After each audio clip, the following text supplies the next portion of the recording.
Hi, everyone. On Wednesday, I was talking about hash tables, and I'm going to pick up where I left off. You might recall that I talked about how you have some object you want to store on a hash table. You call it the key. We need to first convert it to a number, which is called a hash code, that we can use to represent the index, and then we compress that to give us the actual bucket where we're going to store the item between 0 and n minus 1. And so there are two different functions here. The second function is the compression function. And the first function that maps the key to the hash code is just called the hash code. So if your key is an integer, then sometimes the hash code is really easy. An integer can be its own hash code. But if you have something like a string is not a number. You need to convert it into a number. And so let me start off by showing you a good hash code for strings.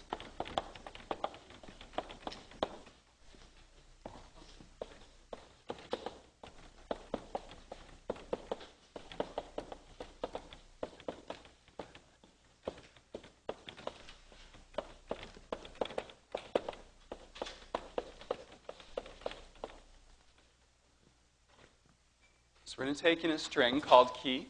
We're going to convert that to a number.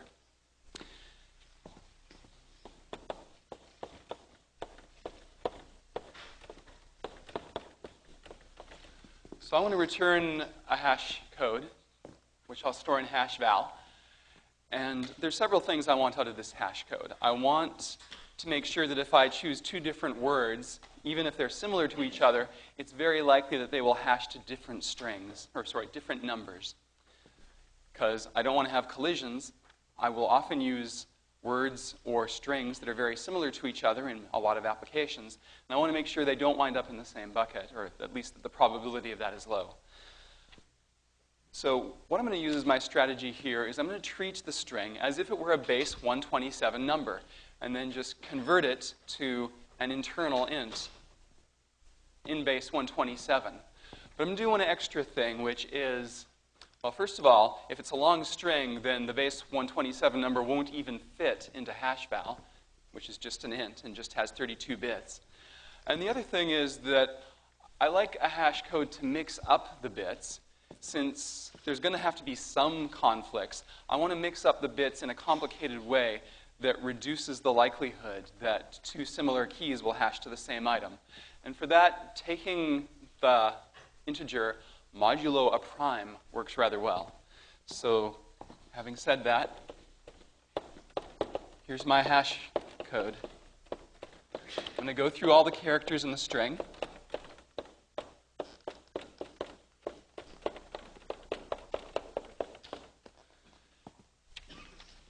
And one character at a time, I'm going to add it to the hash value. So I do my base 127 conversion, which means I multiply the existing value by 127, and then I add in the next digit.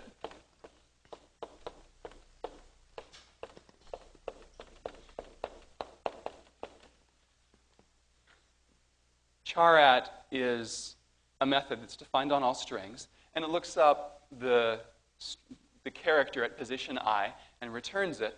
And you'll recall I said last lecture that Java allows you to treat characters as if they were numbers, so you can mix them with ints. So I can just take a character and add it to an int, and it just uses the ASCII value of the character, or more generally the Unicode value of the character, if it's not an ASCII character, and adds it in to the integer. But I'm not done yet, because I also want to mix up the bits a bit and make sure that the size of this number doesn't overflow the 32-bit int. So I'm going to take the whole thing modulo a large prime.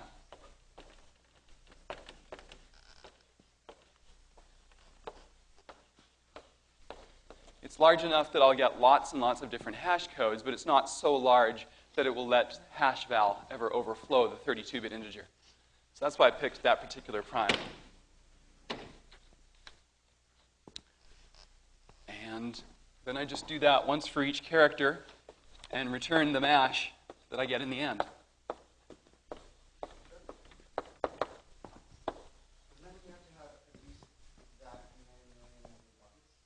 No, because that's just the first step. What I just drew here is this function here, the hash code.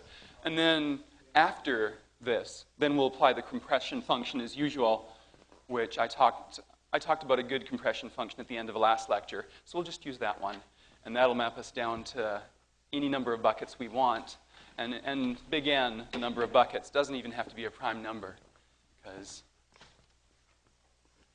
well, we've already done mashing up the bits with a prime number, and now we can just take whatever comes out of here modulo n, and even that is going to be a good bucket to choose. All right, so this is a good hash code, but why is it a good hash code? Well, I told you last lecture that hash codes and compression functions are a bit of a black art, and the main reason why this is good is because nobody can find any flaws in it, and because it seems to work well in practice. And that's not an entirely satisfying answer, but what I'm going to do is I'm going to show you some bad hash codes that you can use for comparison and get a sense of how easy it is for a hash code to go bad. Yes? The reasoning behind 127 is because there are 128 characters? Well, so in ASCII, usually you just use the first 127 values or so. Now, if you have Unicode characters, like if you've got kanji characters in your string, then that's not true. They're going to be overlapping bits, but it's still going to work out. My main thoughts in choosing 127 were, first of all, to make sure that the digits, each digit has a different effect on the final number that we get. Sorry, each letter, each character has a different effect. So the last character and the second to last character, if they're both C, they will have very different effects on what number we get. And second of all, I wanted 127 to not be a power of 2 because, well, I guess it doesn't really matter in this case because I'm doing this modulo. But what I really want is for this number and this number to be mutually prime. And I will show you in a minute what goes wrong if they're not. Does that answer your question? Yeah. Okay. So for comparison, just to see what can go wrong, let's look at some bad hash codes on words.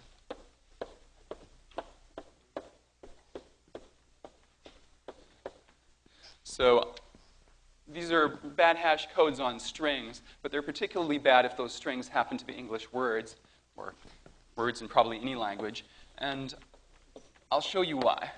Now, the thing about English words is that you're not likely to get any string of characters with equal probability. Some letters come up more often than other letters. Some letters go together more than other letters. And so you've got these systematic biases in your data that the hash code is fighting. The goal is to make sure that those systematic biases in your input will not turn into collisions when you run them through the hash code. And it's easy to invent a bad hash code where that happens. So what's one of the simplest ways you could convert a string to a number? You could just add up the letters.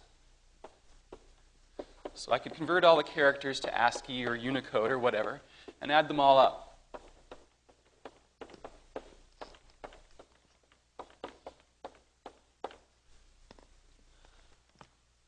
So you do get a number that way, but here's what's wrong with it. Words tend to be short. I mean, you don't typically find 1,000-letter words. And if I want to store an English dictionary with maybe 700,000 words is roughly what's in the English language, and store that in about 700,000 buckets, this is going to give me a lot of collisions because the sum is virtually always less than 500 or so. So for most English words, this will rarely exceed 500.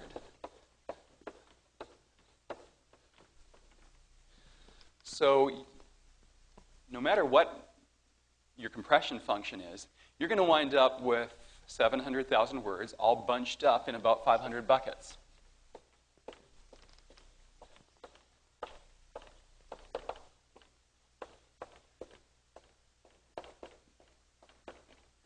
A few of the really big words will escape and get their own bucket, but for the most part, you're going to have a traffic jam all in a tiny piece of your hash table. Another thing to think of is that, in general, adding things together like this is just a bad strategy because it doesn't depend on the order in which those things occur. So, for instance, anagrams will always collide in this scheme.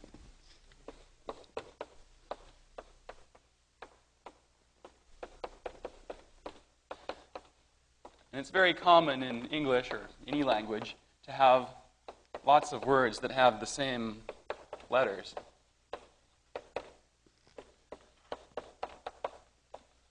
Like pat, apt, tap, all collide with each other. So just adding things up is bad. And that's why in our good hash function, we make sure that each character gets treated differently depending on what its position is in the word. And so that's part of what this is meant to do. A second example of a bad hash code is, let's just choose the first three letters in a word.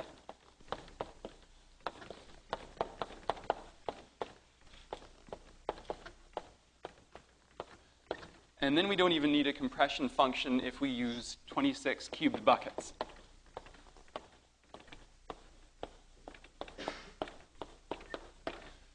So that gives me a nice way to fill out a hash table of, maybe 100,000 buckets. The problem with this scheme is that, again, you have these systematic biases in English where, for instance, there are lots and lots of pre-words, or lots of words that begin with P-R-E, for instance. That part of the dictionary goes on for several pages, typically. On the other hand, there are no words that begin with XZQ.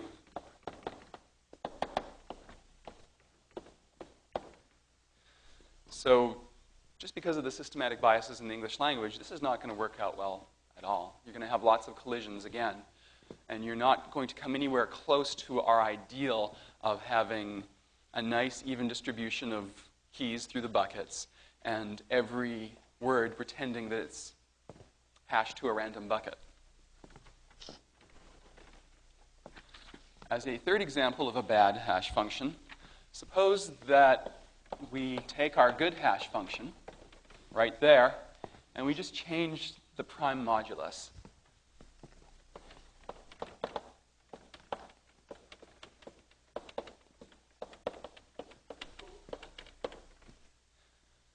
Well, to give the stupidest example possible, suppose I change the prime modulus to 127.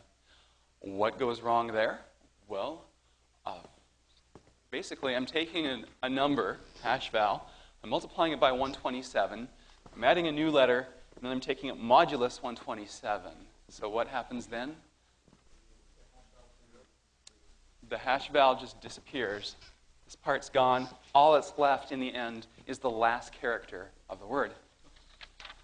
Because in general, 127 times hash val modulo 127 is equal to 0.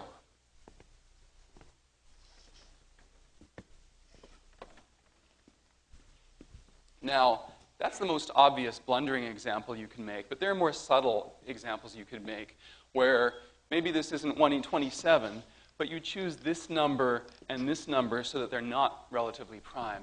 If they have a factor in common, then your output will be biased along that factor. Like, if they both have the factor of 7, then the remainder of your hash value, when you divide it by 7, will be determined only by the last character. And that means you're not getting as good a mixing up of the bits or a mixing up of the different characters in the word as you would ideally like. You can also have systematic problems where maybe, for some reason, you have an application that only produces keys that are divisible by 7, in which case you're completely wasting a few bits worth of information because you'll always wind up with a hash value that's divisible by 7. And so 6/7 of your buckets won't get used. What's that? So any questions about any of this?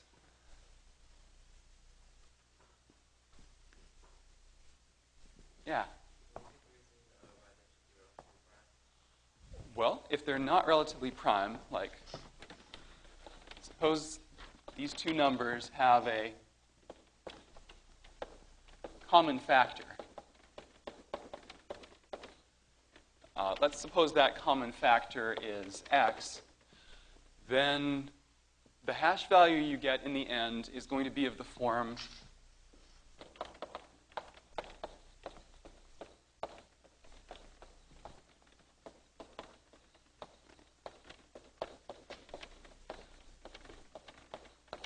of ax plus b, where b depends only on the last character of your word.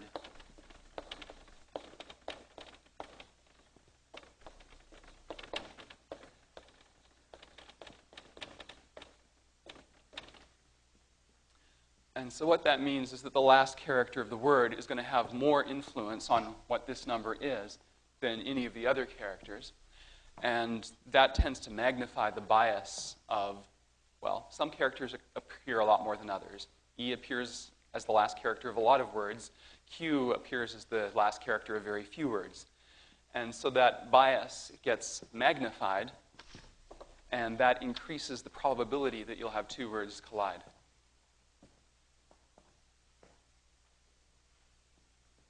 Other questions? Yes, sir. I know you said 127 because that's what you said something about our characters and having a value of 0 to 127. Uh-huh. So what would be the difference if I would add a 2 there instead of a 127? Because they are mutually exclusive, right? Right. How would it make a difference in our Good question. If that number were 2, well,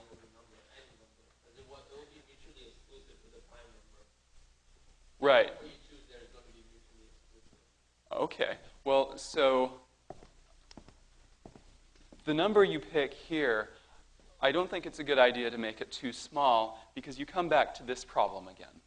If that number is 2, then summing the ASCII values, well, as we've said, that rarely exceeds 500, so we aren't mapping our words into a lot of different buckets.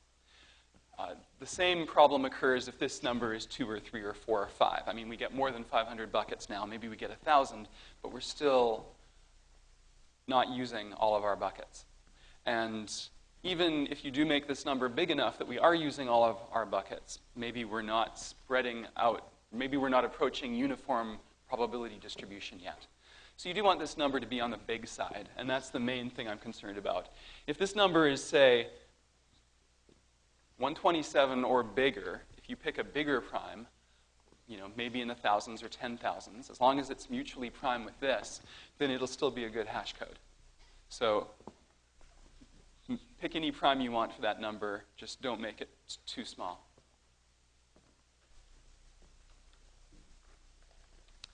Other questions?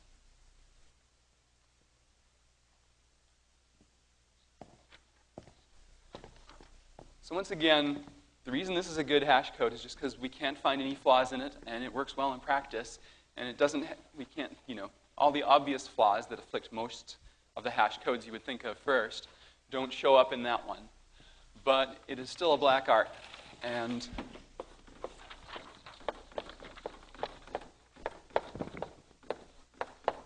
I cannot give you a formula for determining for any hash code whether it's good or not. But you should at least be aware of what the most common flaws are. And there's a lot of research that's been done on hashing and how to do hashing effectively. And definitely we don't have time to get into that in any detail in this class. So on to the next fact about hash tables.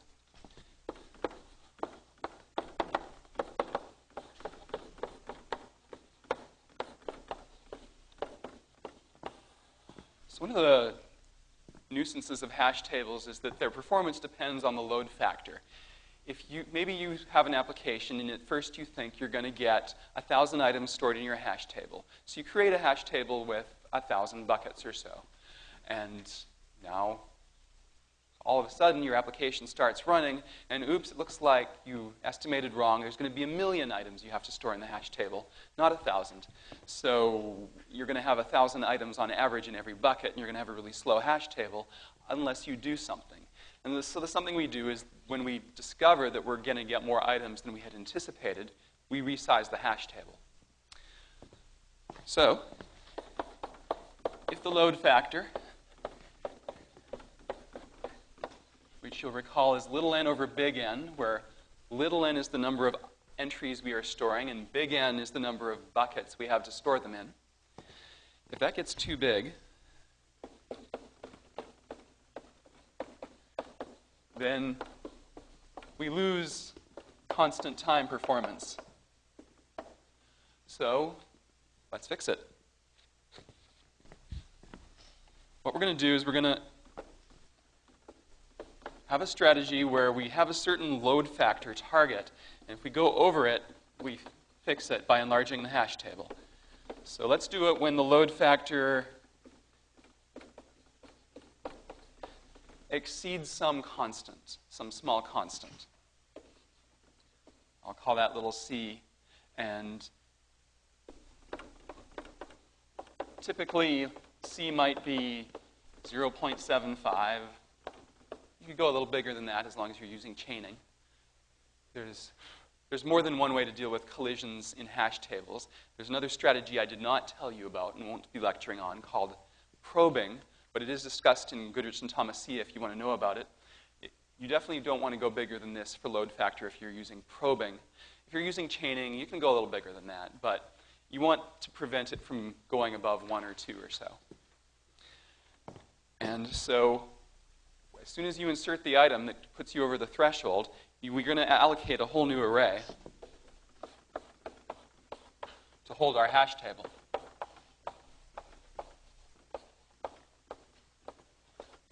And the new array should be at least twice as large.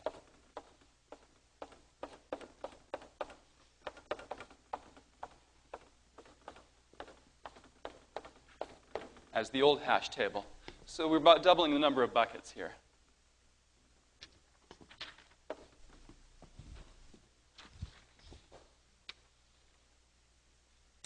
Then finally, we want to walk through the old array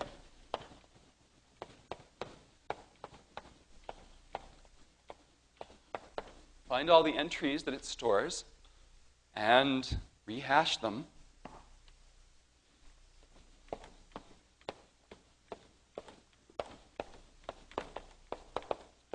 into the new hash table.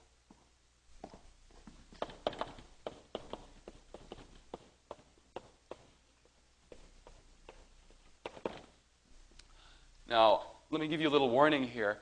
You cannot just take the chains in the old array and copy them to the appropriate places in the new array. And the reason why is when you resize a hash table and double the number of buckets in it, you are changing the compression function. So you can use the same hash codes if you want, but your compression function has to change because you're no longer mapping your hash codes into n buckets. Now you're mapping them into 2n buckets. And that means that a lot of your items, a lot of your entries, are going to go into a different bucket than they did before. So you can't just copy them blindly. You actually have to go through each item in the old hash table, recompute its hash code, compute its new compression function, and then move it into the new array into the right bucket for the new array.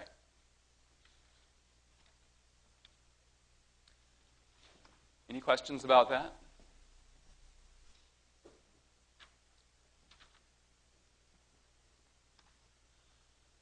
You also have the option of shrinking hash tables. So you definitely want to resize them up if they get too full, but you also might want to resize them down when they get too empty.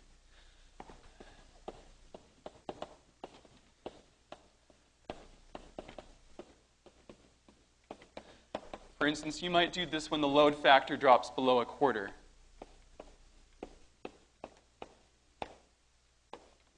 And the purpose of doing that is just to free up memory so that something else can use it.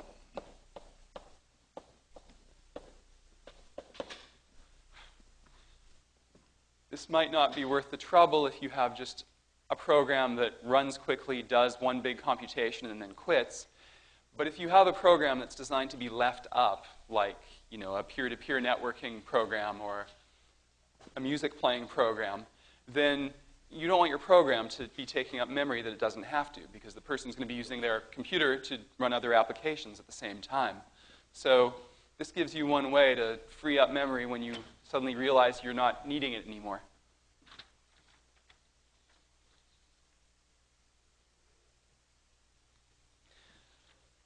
Now,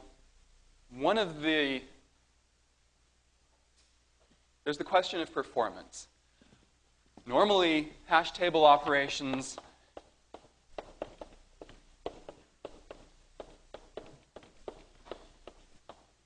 usually run in constant time,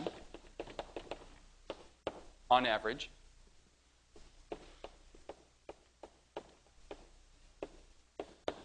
But when you resize a hash table, obviously resizing a hash table does not take constant time. It takes linear time. So every once in a while, you'll do a hash table operation, and you'll realize you have to resize, and that one operation can take linear time.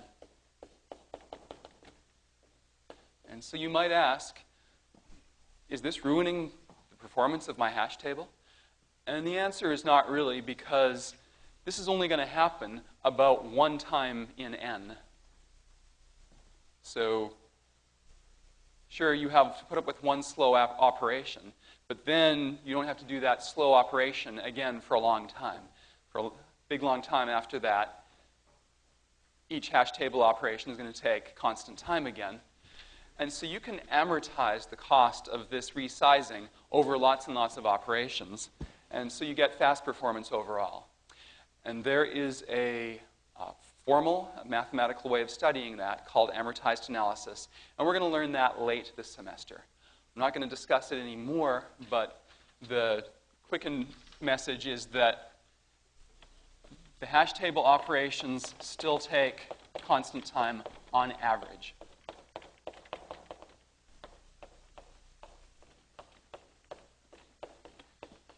Even though a few of them are very slow.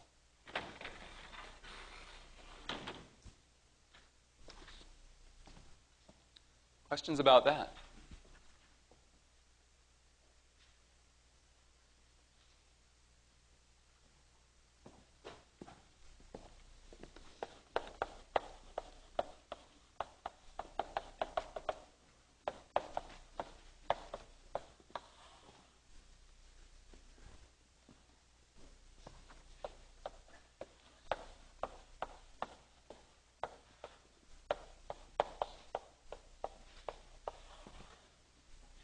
Here is one application of hash tables.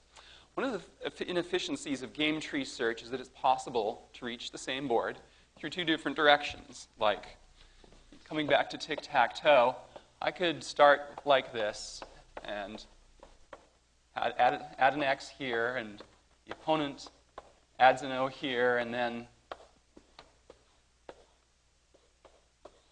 maybe I add an X here. Or this could unfold in a different way. Maybe I start by placing an X here, the opponent places an O here, and then I place an X in the center. So look, there's one board at the bottom that we can reach through two different sets of moves. And so what standard game tree search will do is it'll search through the tree, it'll find this game board, and it'll score it using minimax, and that'll take time. And then it'll come back through backtracking, and later on it'll recursively come down and explore this path, and it'll hit this board again. And then it will score that board again by minimax, which will take a long time. If this is a game that's more expensive than tic-tac-toe, like chess or network, then this can be really costly. And you'd like to avoid it and only have to score this board once the first time you encounter it. So hash tables give us a strategy for doing that. What we can do is we can use a hash table to remember all of the boards that we've ever encountered, say at depth 3 or greater, and keep scores for those boards so that we don't have to recompute them if we find them again through a different route through the game tree. So, let me write down the core of this.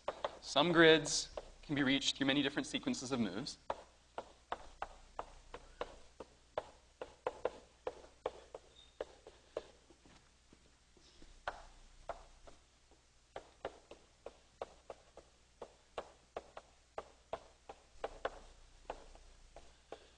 And when I say many, in the limit, I really mean many. When you're going down, in this example here, there's 2 ways to get to this board. But if you're searching to a deep depth, like a depth of 5 or 6 or 7, the number of different paths you can get to a certain board by increases exponentially with the depth of the tree. So, at depth 10, there might be millions of different ways to get to the same chessboard. And so you really want to only score that once. But it will be checked many, many times.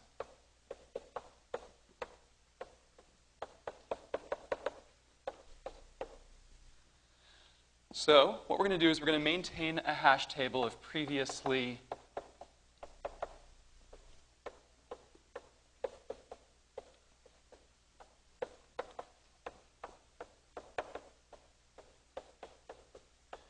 encountered grids.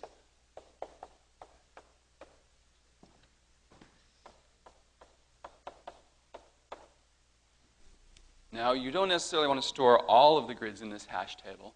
In most 2-player games, you can only get duplicates at depth 3.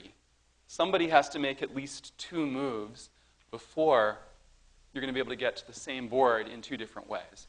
So there's no point in storing hash tables at depth 1 or 2 of your game tree unless you have a game that allows you to make moves where you don't actually move anything at all. Yeah? Well, in that one, players can move shift. Mm-hmm. For example, it's possible to reach the same board at the depth 1 and then at the depth 3. At depth 1? Well, since move shift instead of adding it down, Uh-huh. it's possible to have the same board at different levels. Okay, that's true. That's true. You could return to a board at depth 4 that was the board you actually started with. That's right. So yeah, that is true. In that case, then maybe you do want to hash all the. If you're searching to depth 4 or deeper, then maybe you do want to hash all of the boards in your game tree.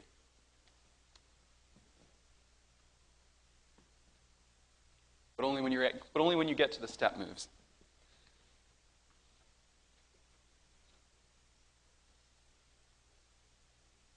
All right. So when you hash a board, the key that you're hashing is the grid, and the associated value that you store alongside the key in the entry is the score for that grid.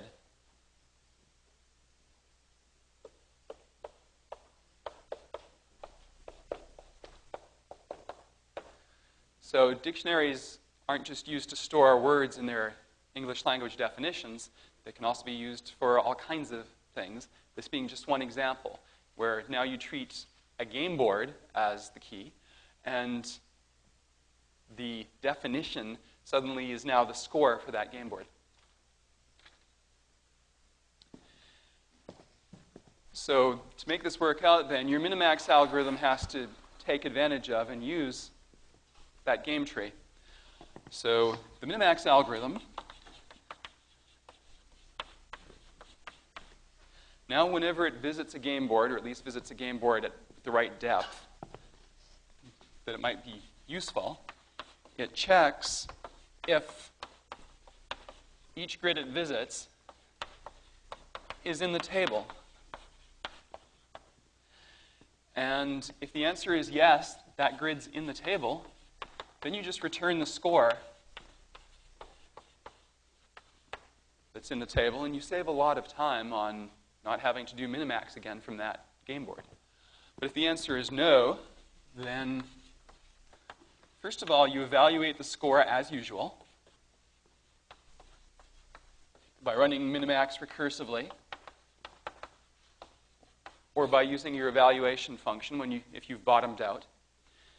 And then you store it so that if you encounter that board again, you'll have that number on hand in your hash table. Yeah. There we are. So no matter how deeply the game you're at, Uh-huh. if it's search depth 4 or 7, Mm-hmm. that's not actually get the same board. It's going to be the same board for it. Well, sort of. So there's some complications here. So the question is, the score for the board is the same no matter what depth you encounter it at, right? Well, not necessarily, because the boards you encounter deeper in the tree, you are not searching them as deeply as the boards you encounter near the top of the tree. So suppose that I'm going through the tree and I encounter a board at depth 7. So there's my game board at depth 7.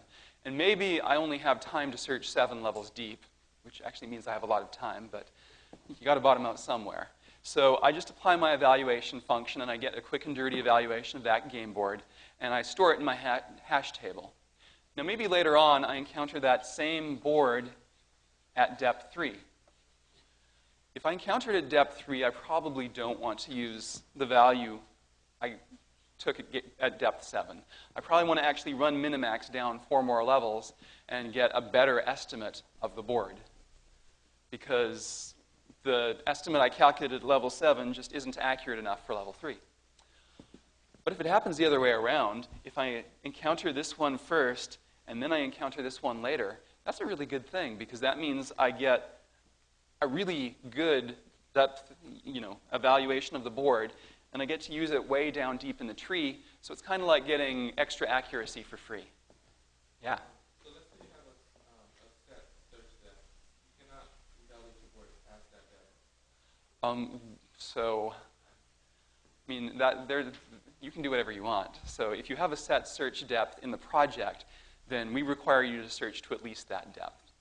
But in practice, people who write serious, hardcore computer chess programs that really play well, they usually use an adaptive depth, which means they're searching much deeper in some parts of the tree than in others. Really good chess programs know how to tell between boards where it's very clear who's winning and boards where it's not so clear who's winning and you really should search deeper. Oh, what is that?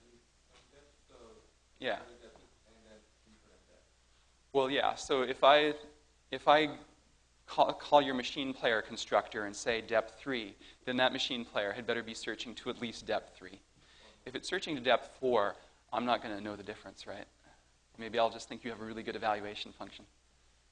I can't tell the difference. But if you say you're searching to depth 3 and you only search to depth 2, and you miss the fact that you have a win at depth 3 and you make the wrong move, I'm going to notice that.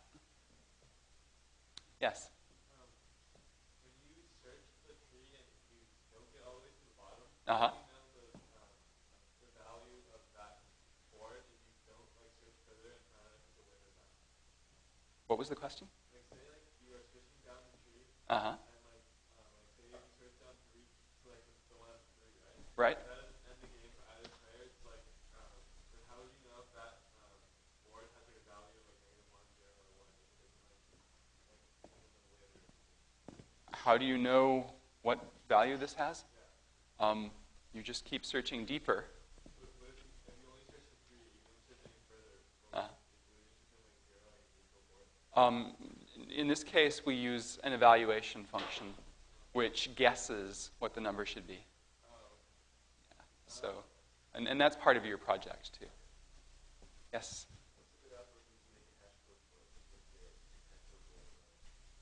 So, a good algorithm to make a hash code for a tic-tac-toe board is the question. I would say that I would just treat the hash table as a base 3 number.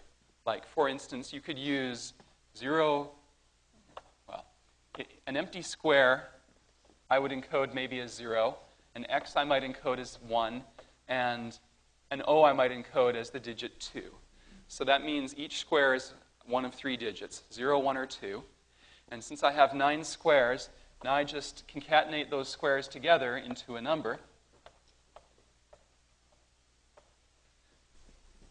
That's a base 3 number. Every unique tic-tac-toe board is going to be a different base 3 number. Now I just convert that to an int using the algorithm that your TAs should have showed you in the first week of discussion section.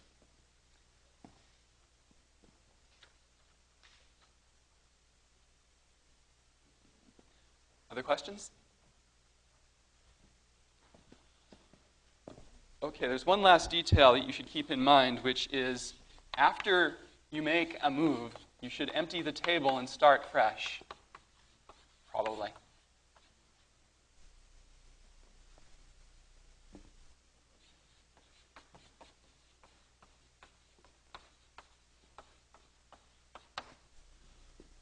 Why do I say that? Well, suppose that you've just searched a whole game tree to depth 7, and you've stored all of these boards into your hash table with evaluation functions for each of them. And then you decide you're going to make your move. So you make the move, and you decide to make that move, because that seems like the best move. Then your opponent makes a move, and you wind up here. Okay. Now you want to do game tree search from that board, which is 2 moves on. Well, you've already got every board in that game tree cached in your hash table right down to a depth of 5. So you could just reuse that. The problem is you've only searched now to a depth of 5, and you really want to search again to a depth of 7.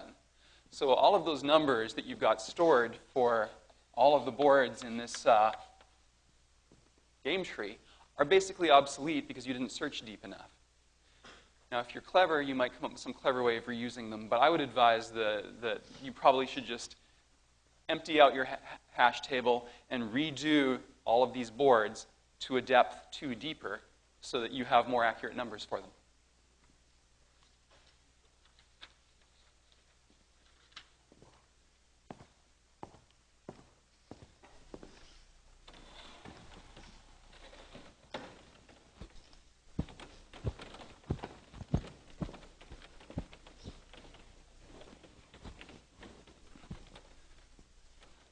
So that's all I have to say about hash tables for now. We will come back again to them late in the semester when I talk about randomized algorithms and amortized analysis. Any questions about hash tables now?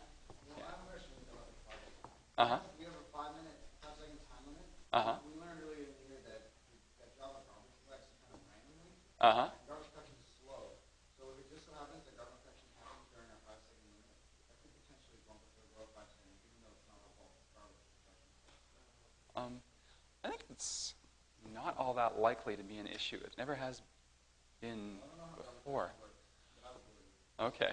But at any rate, if you really want to make sure that you're doing the maximum amount of work you can in the amount of time that you have, then you should probably have a timer in your code, and when you see that you've reached 4.9 seconds, it's time to close down shop. Yeah. And, garbage collection is not, it's not like it's going to suddenly pause for half a second. It's not that bad. Garbage collection is better implemented than that, so I don't think you have to worry. Question? About what? Yeah, so somewhere in the Java library there's a way to time your programs down to the millisecond. Absolutely, for sure. This is if you really wanted to have a good machine player that uses 5 seconds wisely, you really should be checking the timer. All right, what have we got? So I want to quickly go over a completely unrelated to hash tables thing, which is just the data structure stacks. So a stack, you should know what a stack is and what it does. And I'm not talking about the program stack anymore. I'm now talking about stack data structures, which are related. A stack is a crippled list, and it has 3 main operations. You may push a new item onto the top of the stack.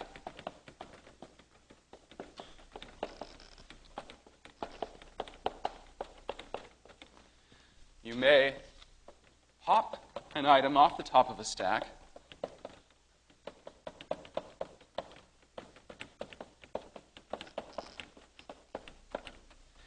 And you may examine the top item of a stack.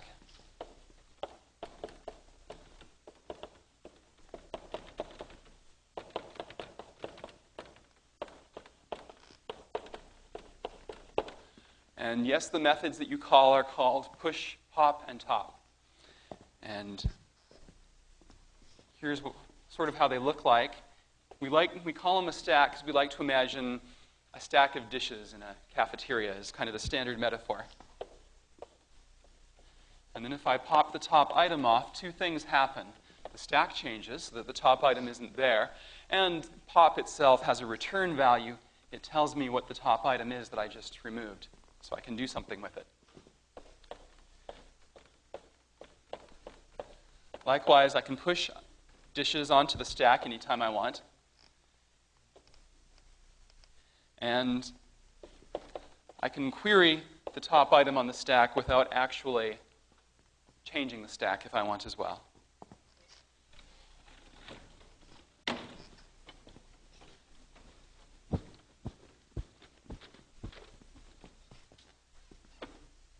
Again, I said a stack is a crippled list. It's easily implemented using a singly linked list.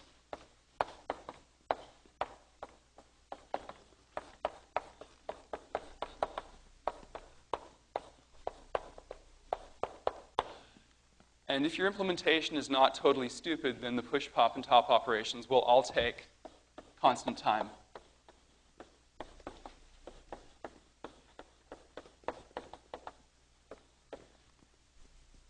Now, the question you might ask is, why are we learning about crippled lists? And the answer is that the limitations of stacks will often tell people you are talking to a lot of information about how your algorithm works. Now, that sounds weird. The limitations of stacks will tell other people how your algorithm works.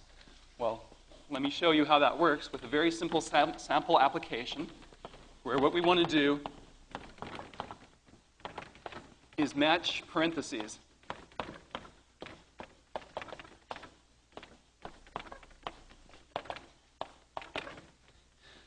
So in this sample application, I have a string that looks something like this.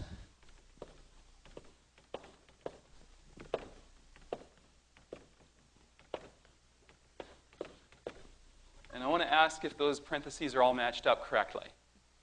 Maybe there are words in between them too, but I can ignore those.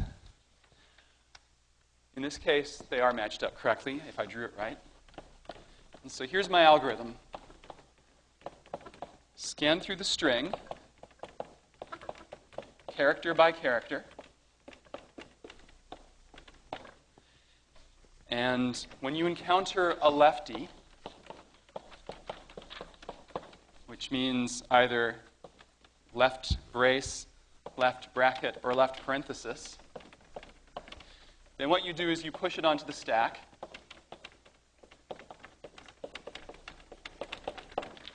And when you encounter a righty,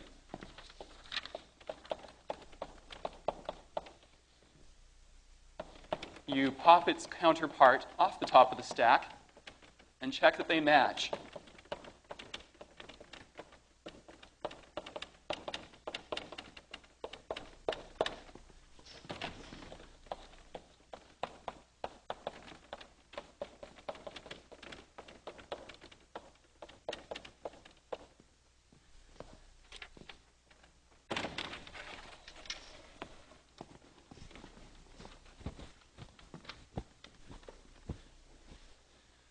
So here's how you know if your parentheses are mismatched.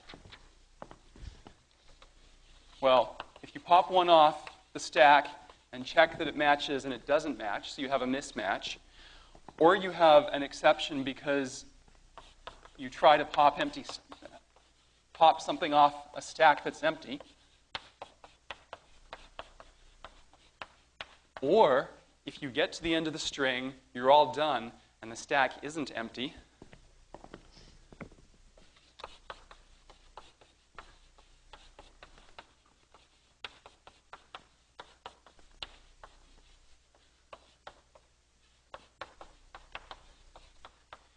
In each of those three cases, you know that your parentheses are not properly matched.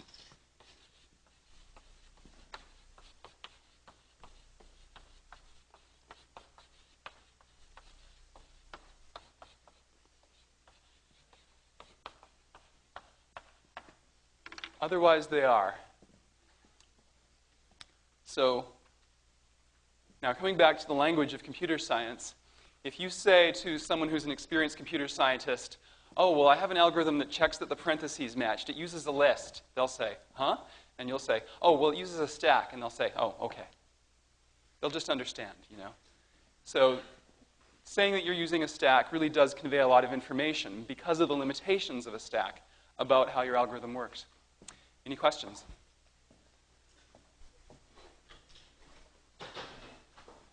See you Monday.